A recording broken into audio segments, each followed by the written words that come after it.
Final feelings for Georgia Tech. It's really hard to imagine that Georgia Tech has a great chance in this game or a mediocre chance. This is the same Georgia Tech team that has they've gotten better as the season's gone on.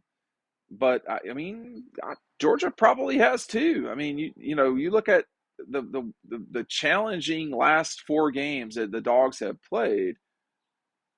There's been a lot that Georgia's had to get through, and the Jackets with their last win over North Carolina is sort of the most appealing result of the year. I'll just review real quick.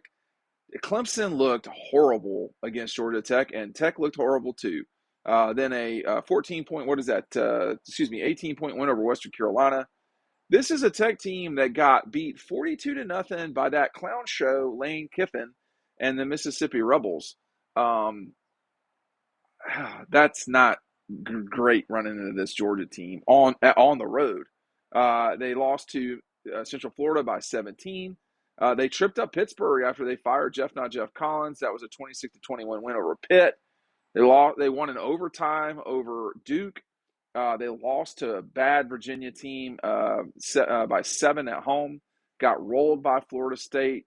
They beat a bad Virginia Tech team by 1 on the road. They got murdered by a bad Miami team, 35-14. And then last week, which is just like what happens in the ACC, they beat North Carolina by 4. I mean, they have shown resiliency. They beat North Carolina by 4 on the road. They beat Virginia Tech by 1 on the road. They beat Duke in overtime. They go on the road after their head coach gets fired and win by 5 against Pitt. They've had a lot of tight wins. They've also gotten their ass blown out a lot. Clemson, I cannot tell you how bad Clemson looked in that first game. They got blown out by Clemson. They got blown out by Florida State. They got blown out by Miami. Florida State's a decent team. The rest of them, with the way that Clemson played that night, there's no way Tech should have gotten blown out, but they did, and that's what's going to happen on Saturday. There's just way too much Georgia to handle for Tech to handle. They don't have the guys, and Matt DeBerry has talked a lot this week about the quarterback that it looks like the Jackets are going to start. That's not going to end well. I mean, at least with Jeff Sims, you're in a situation where you've got some serious athleticism. If you're going to try to drive the field on this Georgia defense with that Georgia Tech team, it's not going to happen. You need explosive plays. You need great, you need high-level quarterbacking. And they just don't have that. Now, on the defensive side of the ball, if they were good, Clemson does not have a great defense. If you have a good defense, you're not giving up 41 to Clemson.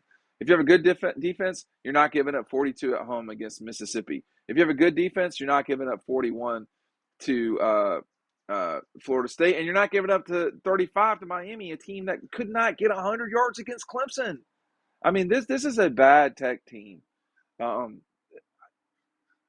35.5 looked really big for a while. Maybe not, y'all. Maybe not. This is not a good Georgia Tech team.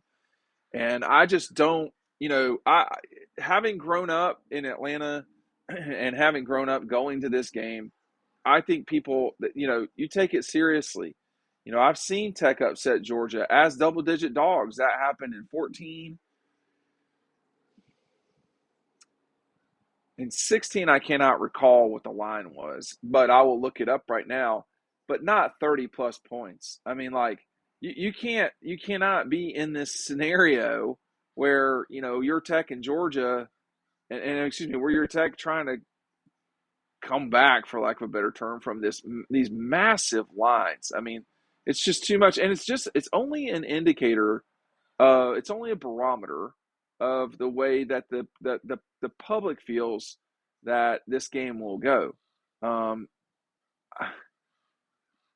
It's just, I'm trying to see, Mark. I just did a video on Mark Richt, who was probably responsible for turning this game around more than anything.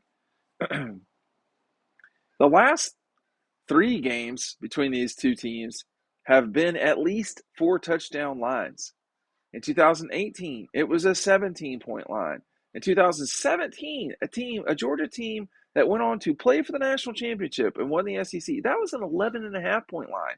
Now, Tech was the home team. Georgia crushed them.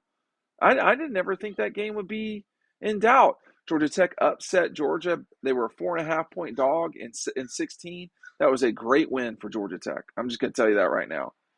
Georgia upset Tech. I don't think we're going to hear that word a lot. Tech was a 3.5-point favorite. I did not know that. Thinking back to it, Georgia won that game. That should not have been that way. Georgia was a 10-point favorite, 10.5, and lost in overtime to Jackets in 14. Tech was a 3-point favorite in 13 and lost. Georgia didn't have Aaron Murray. That was what was going on there. Georgia stomped Tech in 12. They were a 14-point favorite. That was it, just 14. They buried those guys, and everybody knew they were going to bury them. Now, the 11 game was a little bit tricky because Georgia didn't have a running back in that game. Brennan Smith was their running back, and they won that game kind of going away. They were a 4.5-point favorite. Somewhere in that part of the rivalry was when the game, I'm going to go through a couple other of these, but the biggest upset in Georgia history over the Jackets, insofar as I know, Tech was almost a 10-point favorite in 2009. This was a Tech team that had one loss, and they were a top 8 team going into that game. And Georgia, that was the We Run This State game. They won that game 30-24. It was a reminder of just how much better Georgia is as a program than Georgia Tech. And,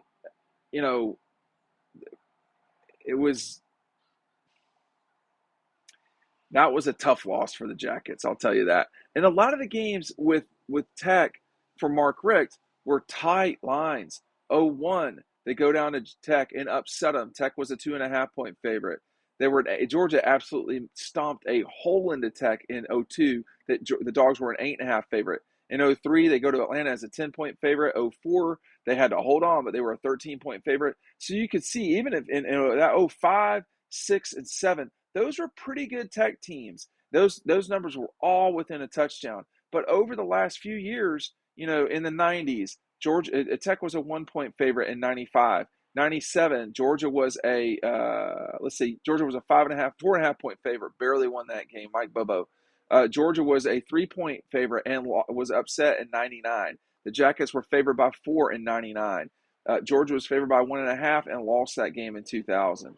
The Jackets were 2.5. So what started happening was Mark Richt won tight games against Georgia Tech. He won games where Georgia was a tight favorite, whether that was 2001 in Atlanta, 2005 in Atlanta, 2006 in Georgia, 2007 in Atlanta, 2009 in Atlanta. That was not a tight game. Georgia straight up upset Tech. 11, that was a relatively tight one, 4.5-point Georgia favorite. And 13, I said that Georgia was the underdog there. I misspoke. I didn't think so. They were a 3-point favorite in that game on the road. They won that game in overtime. 15, they were a 3.5-point favorite against the Jackets. They won that game in overtime. Kirby's time at Georgia, they've been significant favorites. I mean, they have the only time they've not been double-digit favorites against Tech was the first year when they were a 4.5-point favorite and lost. So these two programs have gone in drastically different directions. In the 80s with Vince Dooley and, say, Bill Curry or kind of whoever else was there at the time, these were fights. I mean, these were real fights at time. 84, 85, 86, 87, 88. These were all real fights for Georgia and Georgia Tech. It's kind of gotten away from that, not just because the Dogs have won the game, but in the way in which they've won the game has been just bad for Tech. And I think this is going to be, I don't know about the worst. I think the worst that I've ever seen Georgia beat Georgia Tech was in 0-2. I mean, 0-2, 12, those were bad beatings. I mean, those were physical. Those two teams should not have been on the same field together. 19, I would say it looks bad, 52-7, but Jake Fromm did not play well in that game at the beginning of that game. 18, that was a pretty bad beating too. I mean, Georgia Tech scored a touchdown at the end of the game, made it look halfway decent. Georgia killed them that day. They killed them in 17. They crushed them last year. They didn't even let them score. But these were, I don't know how this gets better for Tech. You hire Dion, you hire Jeremy or the Chadwell from Coastal Carolina. You hire, maybe I don't know, but it's not better right now. And this is not just about Georgia. It can't be about Georgia exclusively. That does not work anymore. Tech has to make itself better. It has to do what Steve Spurrier did. It needs to concentrate on itself, which is what he did at South Carolina. And then the wins started coming against Clemson, 5 in a row. And that was torturous for the Taters. That's not where we're at right now with Tech. They've got to figure out if they want to win and how do they go about doing it. Just because you want to doesn't mean you've got it figured out. And right now we're going to see, I think, a really bad beating for the Dogs against the Jackets here coming up soon on Saturday. Thanks for watching.